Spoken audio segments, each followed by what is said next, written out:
ma'am. Yes, ma'am. Okay, let's start the class then.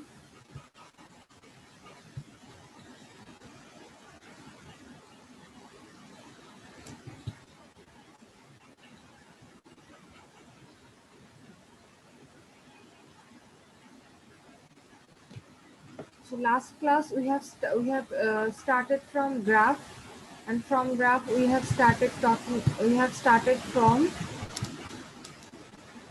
subgraph, level graph, path, simple path, connected graph. These are the things that we have discussed last class, isn't it? And also there are many things we have discussed. For the definition of path, it says that if there is any two nodes connected by edges, any two nodes connected by edges, and there are multiple nodes in between those two nodes. There is simple path is if in the path from between two nodes there is no node is repeated. Simple path is if on the path between two nodes no node is repeated. This is simple path. Connected graph means if all the if there is a path between any two of the nodes. If there is a path between any two of the nodes, then the graph is known as connected graph. Cycle means when the starting node and ending node of a path is same. Starting node and ending node of a path is same, then it is known as cycle. Simple cycle means in the cycle there will not be any repeated node. Okay, tree is a graph where there is no cycle. Tree is a graph where there is no cycle. Directed graph means that when we add arrows to the edges in a graph, that is known as directed graph. Okay, strongly connected is there will be a directed path between any two of the nodes. Strongly connected graph is a graph in which any two of the nodes will have a directed path between them. Will have a directed path. So the thing to remember is between any two of the nodes there will be directed path. There will be a direction on the same direction. Like I don't remember if we have discussed it or not. So if we want to find out if there is a path between 5 to 2 or not, then we are going to see that 5 to 6, 6 to 1 and 1 to 2. So there is a path between these two. So is there a path between 2 to 6? So there is a path between 2 to 6, 2 to 1, 1 to 5, 5 to 6. But there is no path between 4 to 1. There is no path between 4 and 1. 1 to 4 there is a path, but there is no path between 4 and 1. Why is that? Because there is no direction from that is taking us from 4 to 1. No direction is taking the 4 to 1. So each one of them are directing or pointing to 4. Okay, after that we have started discussing about strings and languages. Alphabet is any non-empty finite set. Alphabet is any non-empty finite set. So the definition of alphabet any problem. So the definition of alphabet is showing the normal alphabet that we know. Like in English language, there are 26 letters, and they all are considered. And the set of 26 letters, these 26 letters all together is called an alphabet. Alphabet is any non-empty finite set. The members of the alphabet is symbol, a string over an alphabet. String is a finite set of symbols for from that alphabet.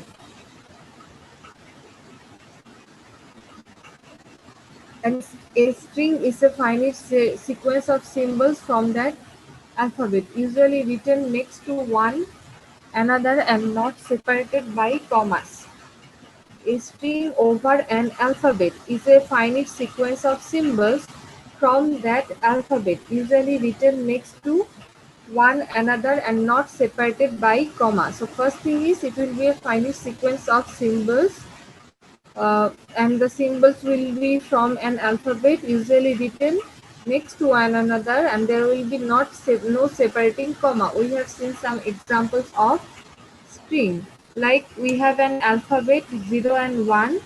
In this alphabet we have only two symbols 0 and 1.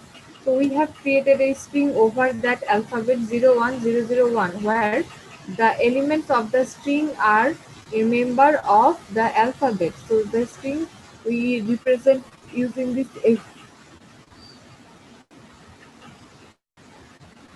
summation or epsilon sign. Now we can find out the length of any string by this by the number of elements or the number of symbols that it contains. The number of symbols that it contains, using that can uh, we can we can we can find out the length of any length of any string. Okay, so we have talked about also empty string, when there is no member, when there is nothing written in a string, then the length is zero of the of any string, that is known as empty string.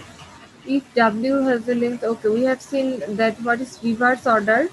So we have seen that if W has a length of n, or maybe we have written in there. So five W has a length of 5, and we can represent the elements W1 W2 to W5. Okay, so if we want to print it in reverse order, we will be starting from W1, then Wn minus 1, n minus 2, W2, W1.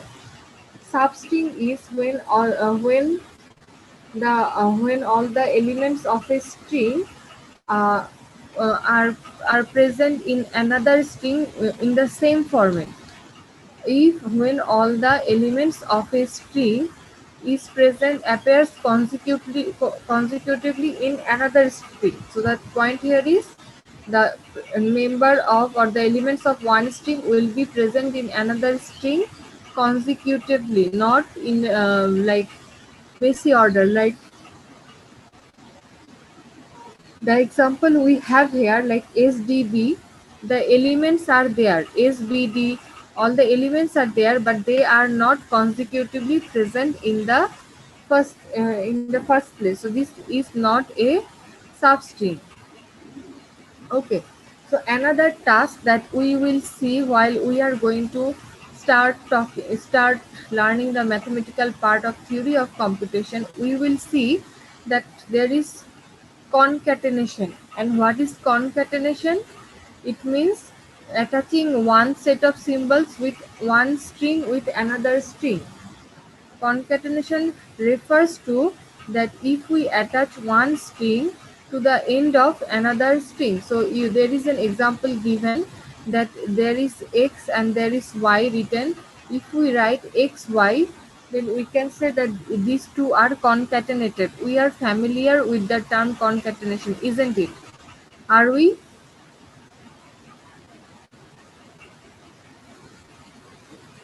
Do we already know the term concatenation? Yes, ma'am.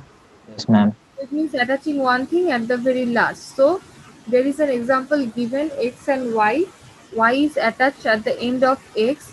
So we can see that the entire string after concatenation becomes like this: x1 to xm and y1 to yn. N and m are the limits or higher value or last value, representing the highest number of values in the string. Okay, so there is one more thing. There is some other things also you can see, that lexicographic order. Are we familiar with this term? Lexicographic order. Okay, we are not familiar. So it requires that we know A, B, C, D to Z, right? So whenever we are presenting,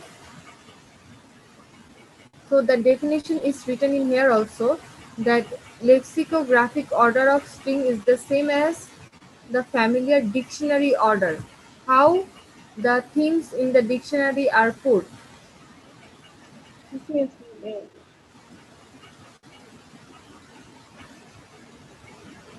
How the dictionary is organized. Ma'am, dictionary what is organized alphabetically order. So what is this alphabetically? You can say dictionary order is starting from A and then gradually going to B, C and D. So Yes, ma'am. starting from A, it is following the order of the letters of the alphabet. Okay. So this is known as lexicographic order. So there is one more thing that is related to lexicographic order, that is shortlex order or simply string order.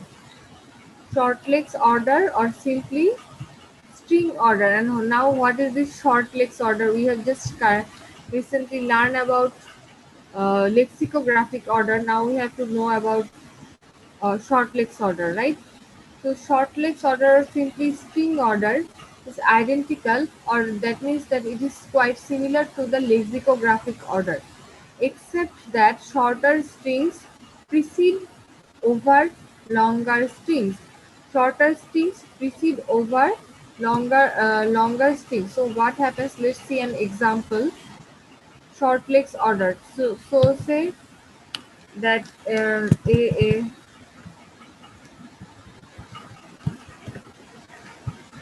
if I put a first bracket on it, um,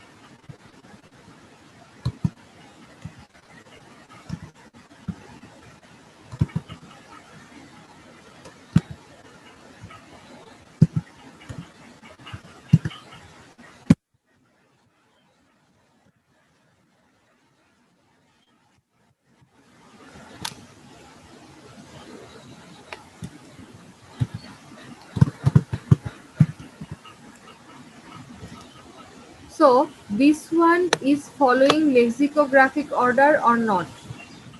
So lexicographic order means A will be in the first place, and then it's like small to big one, or ছোট থেকে বড়, we can say. It's like ছোট থেকে বড়. The example given here, you can see that from it has started from A and it has ended at L. It can be considered as lexicographic order because among them also it is following the format that the letters are coming one after another. Okay. If we keep give me a second, please.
Okay, so as we were discussing, now the next quite similar like a set you can see.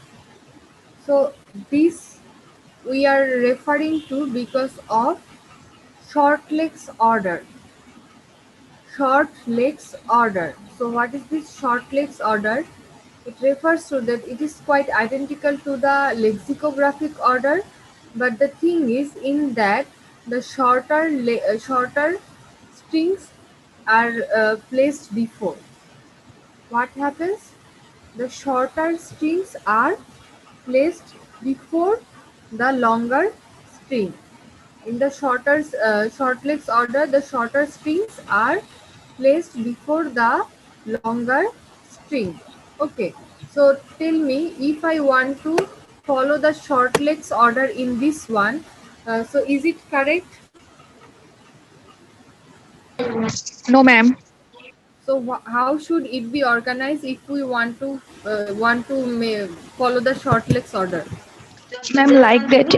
A, then C, B, C. Sorry, ma'am. First K, then A, Okay, C, B, A will A, C, B, C, Z, C, Z.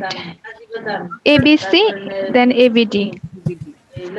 This is known as short legs order, where it is identical to the lexicographic order. That means it will follow the dictionary format, but it is going to take the shorter string before the longer string. Okay, so this was one thing. What was the next topic we have? Okay, we have not written it here, but we have another thing, that is prefix. So what do you know about prefix? So think it about like Bengali language prefix. So let's go with the Bengali language prefix. Okay. So in Bengali language, the prefix are known as upasargo, maybe. Okay, so what is this upasargo? Like anything that is modified, the meaning of it is modified by something you place before. That is known as upasargo or prefix. Okay. So what is prefix? Like if I say there is ghatok, the term there is ghatok, and if you place onu before that ghatok term, it is going to be onughatok, right? So onu হচ্ছে এক প্রকারের উপসর্গ or prefix. So like that, something that is coming before in front of the any string, that is known as prefix. Okay, so if I write a term, let me explain this with example. So I have a string. Let me take different. So this is a string that I have taken. So if I want to find out the prefix of this string, so the prefix of the set of prefix of this string is going to be at first that, let's consider this string as I have taken example. So the first prefix is, so the at the very front of this text, what do we have? We have nothing, that means epsilon.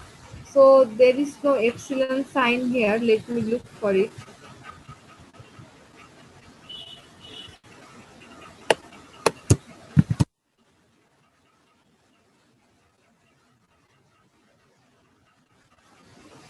So prefix means the things that have been placed in the first place. Okay.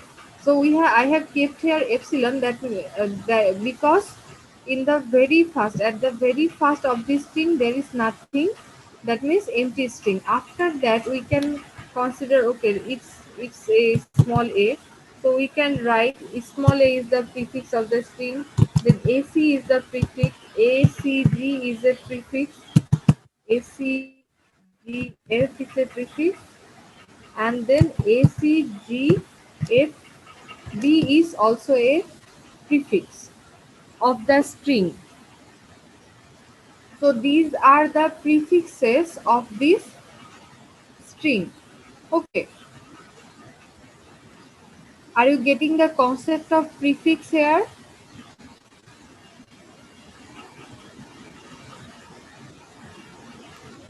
Yes, ma'am. All of us are clear about this. Only one girl is responding always. Yes, ma'am. Yes, ma'am. Yes, ma'am. Understood. Okay, so there is another term that is known as proper prefix.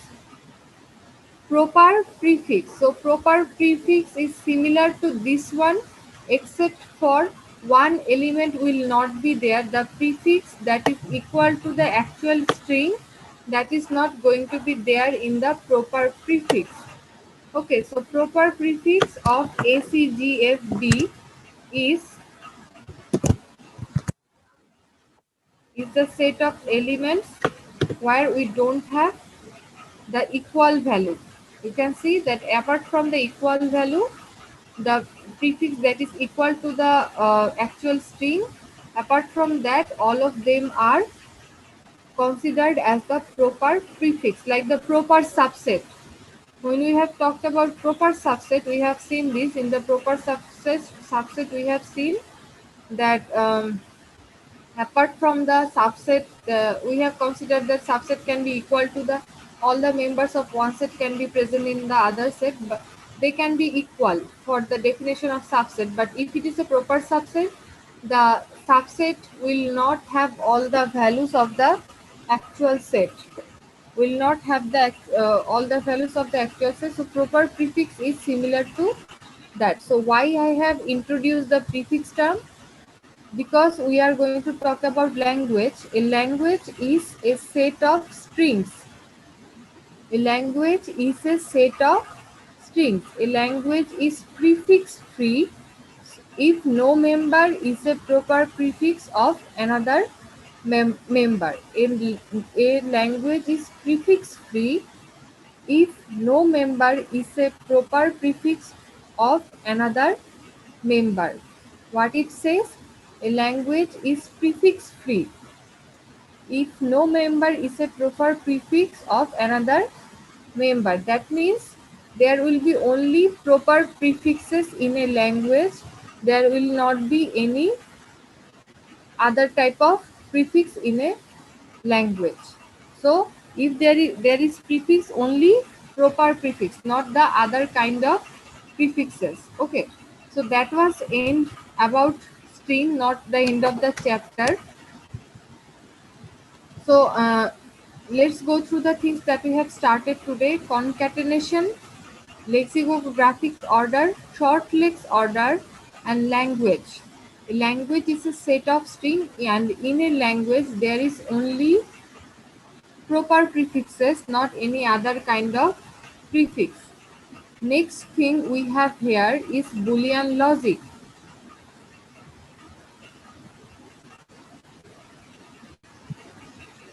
Next thing we have is Boolean logic. As you can see from the definition, Boolean logic is a mathematical system built around the two values true and false, and we are very much familiar with Boolean logic because this one actually works with true and true and false stands for 1 and 0.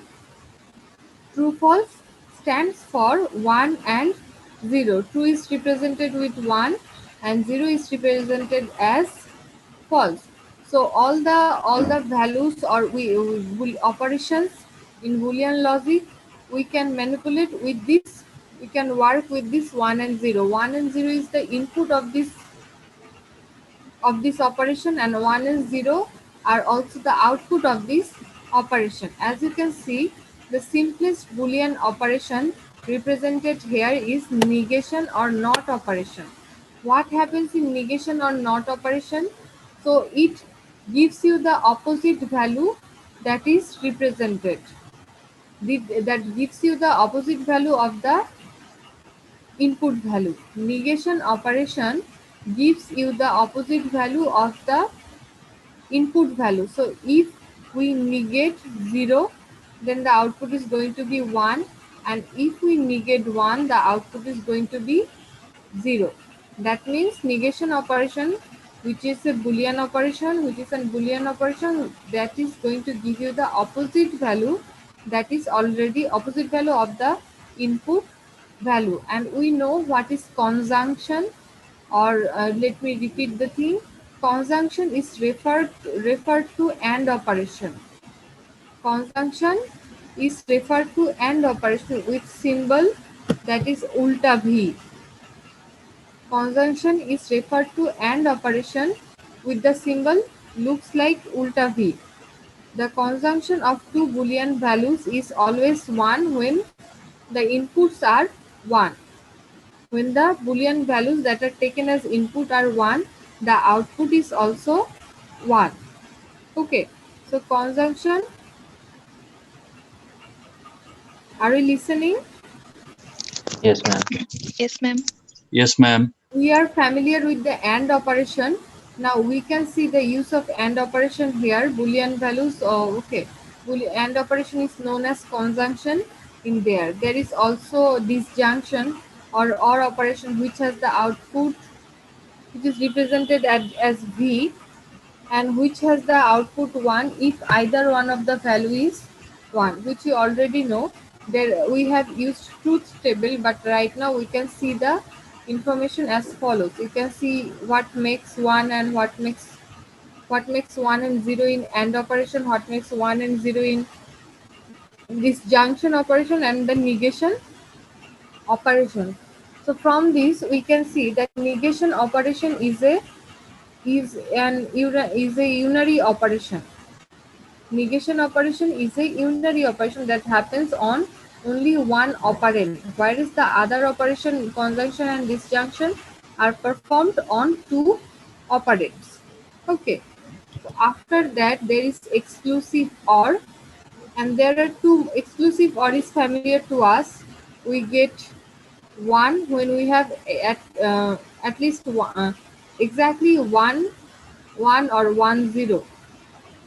So we have the output 1 in exclusive OR if we have only one in the input, otherwise we are going to have 0. That means if two values are similar, then we are going to have 0. If they are opposite to one another, then it is going to be 1. So there is two different things, that is equality and implication. Equality and implication. So equality you will understand, because equality, which is this one, looks like X NOR operation. Looks like what? XOR we already know. We also have X NOR operator, right? Do we remember X NOR? That is opposite to XOR, right? When we have two values similar, then the output is going to be 1, otherwise it is going to be 0 always. That was the characteristics of X NOR. So we can say that equality, which uses the symbol like a two-way arrow, works as X NOR. So the different thing from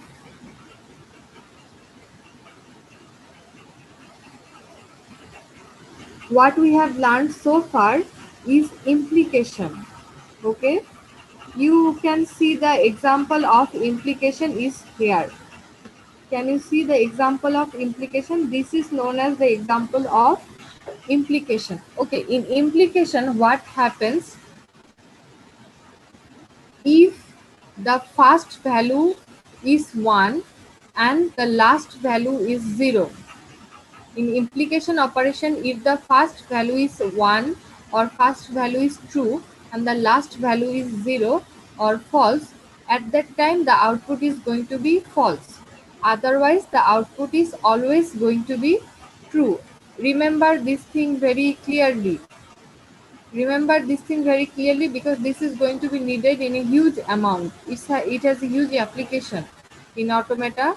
So you will see that only when the input is true and the no, not the input is true, the first value of the input is true and the last value of the input is false, at that case the output is going to be false, otherwise it is always true. When the output input is first value in the input is true and the second value is false, then the output is false, otherwise it is always true. Are we clear? Yes, ma'am. Yes, ma'am. So there is one more term that is known as distributive law. So what is distributive law? We have seen this multiple times. Distributive law.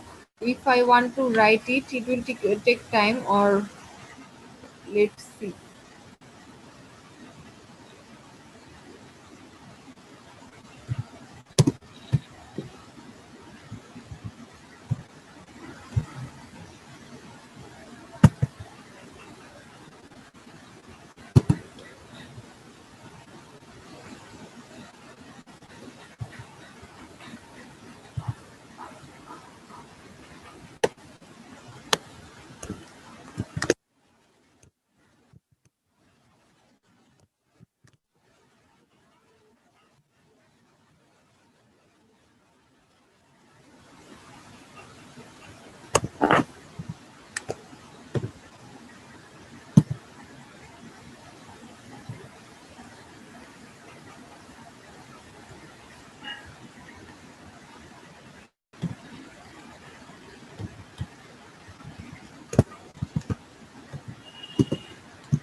So this is distributive law, which we have seen multiple times while we have done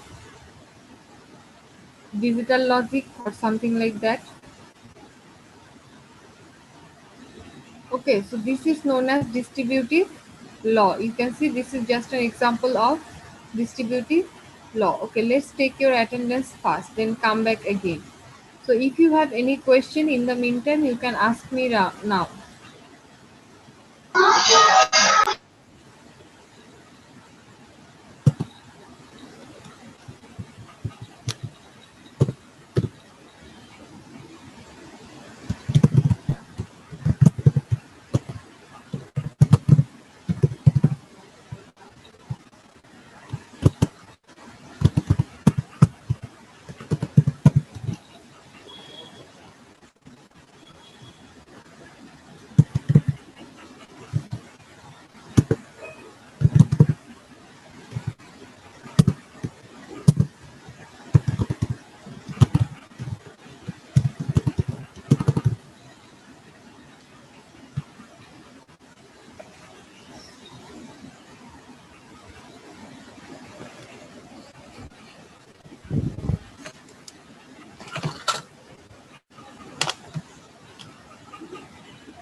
Respond to your roll call, please. Priyam Dhar, Yes, ma'am. Ruhul Amin, Yes, ma'am. Mohammad Ruhul Amin. Yes, ma'am. I am present. Yes. Yes, ma'am. Ruhul Amin present. Munnaf Hassan, Yes, ma'am. Rukunul Hassan, Rukun ul Hassan, Binoy Krishna Mojumdar,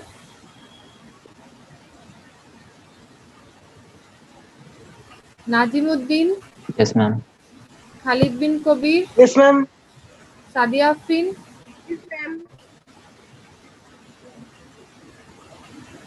Sadia Afrin, Yes, ma'am. Abdul Wajid Khan, Yes, ma'am. Akhtar, Yes, ma'am. Tahamina Akhtar Urmi, Yes, ma'am. Shahana Saiful. Yes, ma'am. Is it Shahana Saiful? Yes, ma'am, present. Rafiqul Islam Munna, Yes, ma'am. Arafat Hussain, Yes, ma'am. Monir Hussain, Yes, ma'am. Shumon Hussain, Shumon Hussain,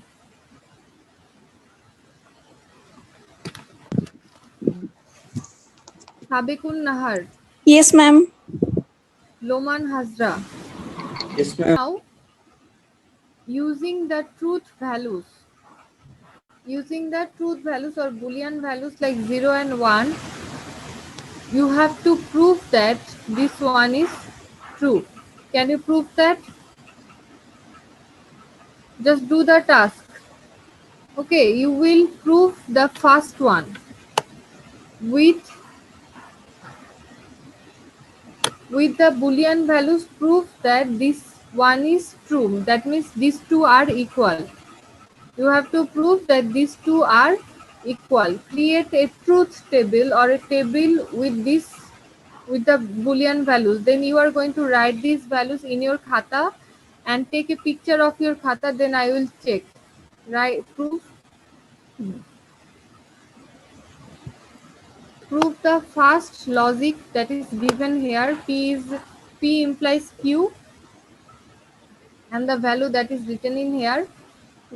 Prove it that these two are equal and do it in your khata, and take a picture of your khata, then share your screen. Okay, do it now.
Are you doing the task?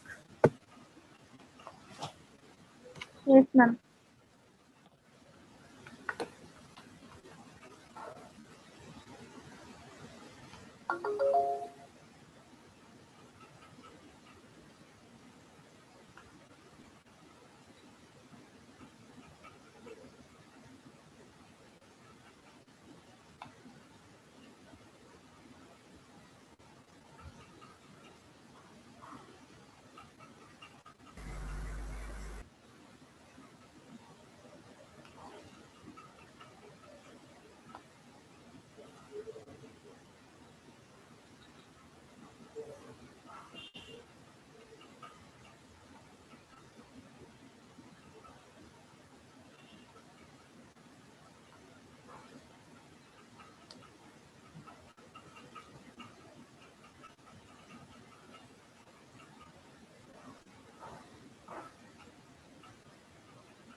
Have you completed? Not yet, ma'am. Yes? Yes, ma'am. Okay, please share your screen. First one, who has completed first?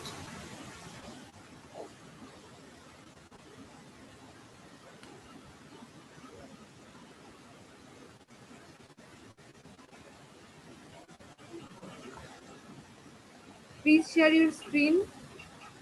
Who said it is completed?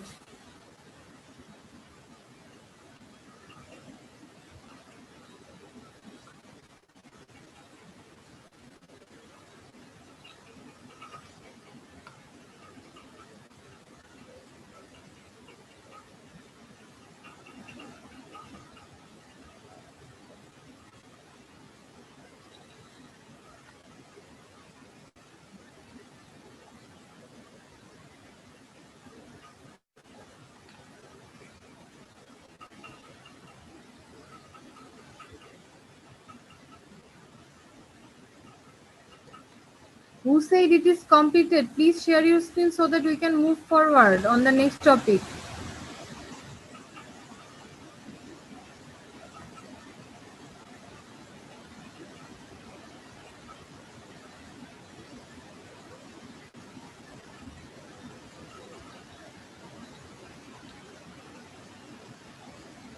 Who said completed? Why are you not responding?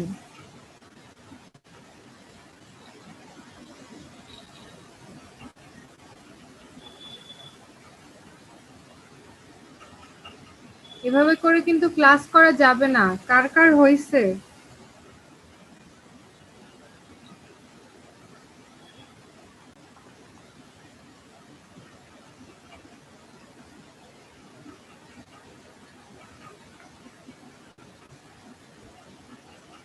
আমি কি class of করে দিব?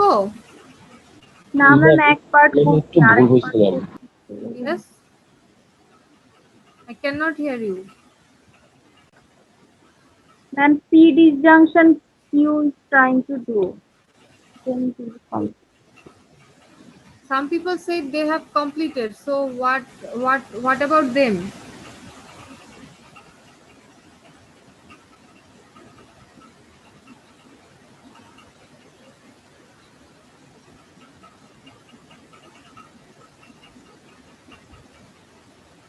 Whatever you have done, show me. যে যে করছে তাদের মধ্যে একজন দেখান, যাতে ভুল হইলেও আমরা এটা আইডেন্টিফাই করতে পারি। ম্যাম এক minute. No, you cannot show it like this. You take a picture of your khata, then show Okay, ma'am. share the screen.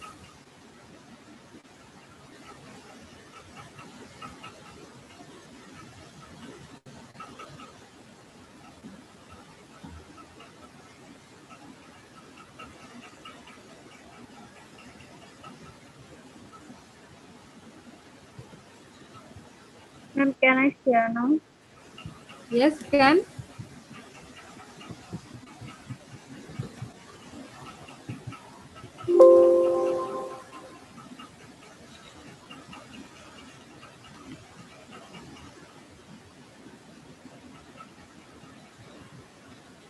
Ma'am, can you see? Yes, I can see. Maybe you have not written in correctly. That's why it is not proved. It Ma'am, is, I was little bit confused. That's why. yes, you have. Ma'am, I was little bit confused. There Like, should be a negation sign before P. P এর আগে negation operation হবে. oh, ma'am, I thought, yes. Okay, ma'am. Implication operation is correct. So P এর আগে যদি negation operation হইতো তাহলে P হয়ে যেত FFPT, right?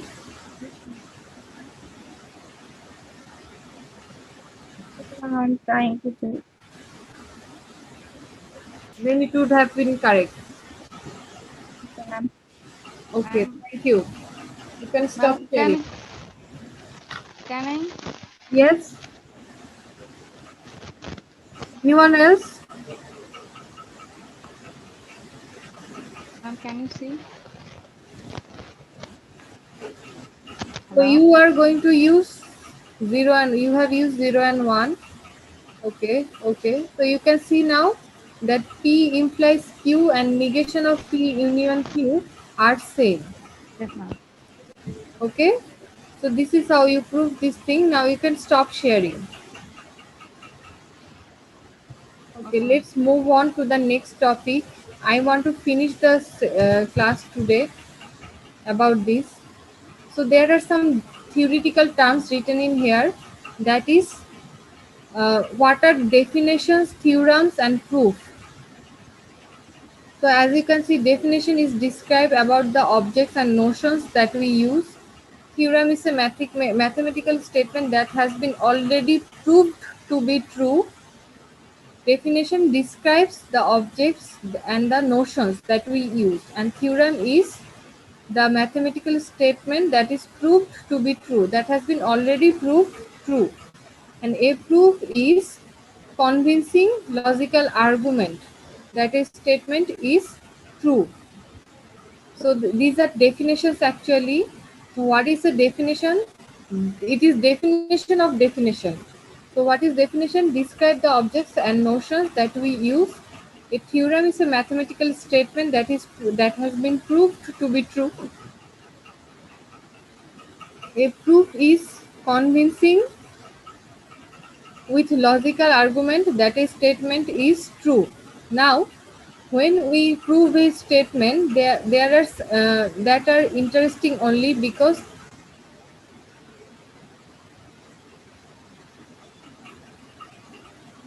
so for proving a bigger statement, we sometimes prove some smaller statements. That is not important in the process, but it is interesting to prove this.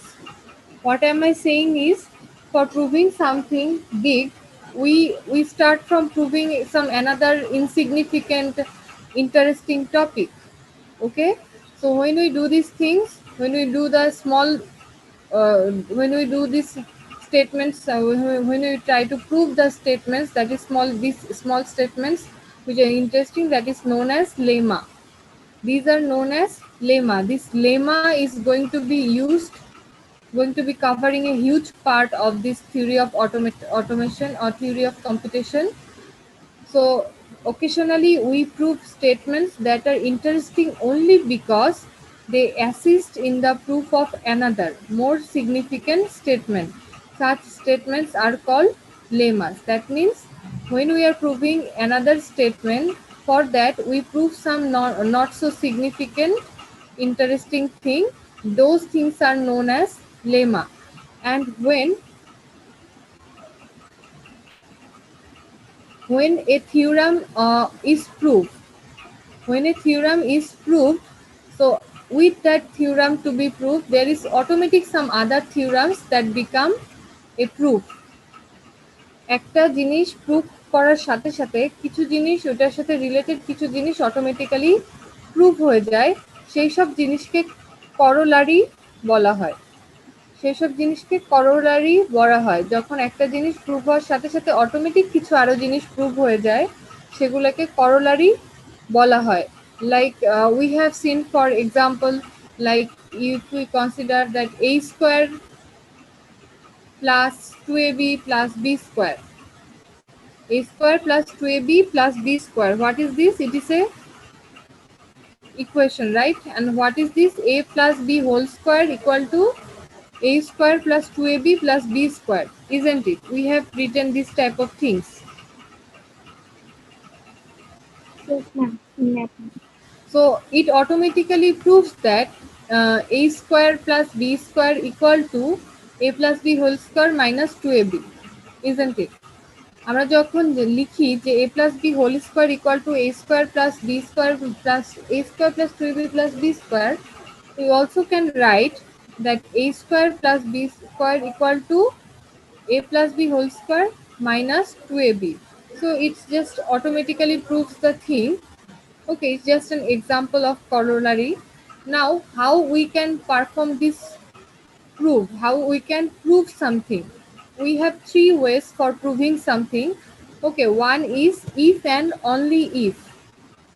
If and only if, this is represented as if. So we can say that P if and only if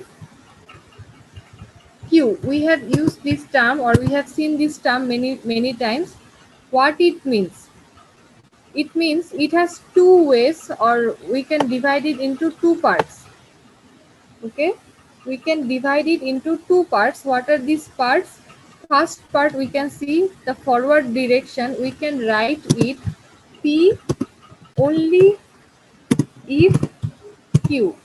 It means that when P is true, then Q is true.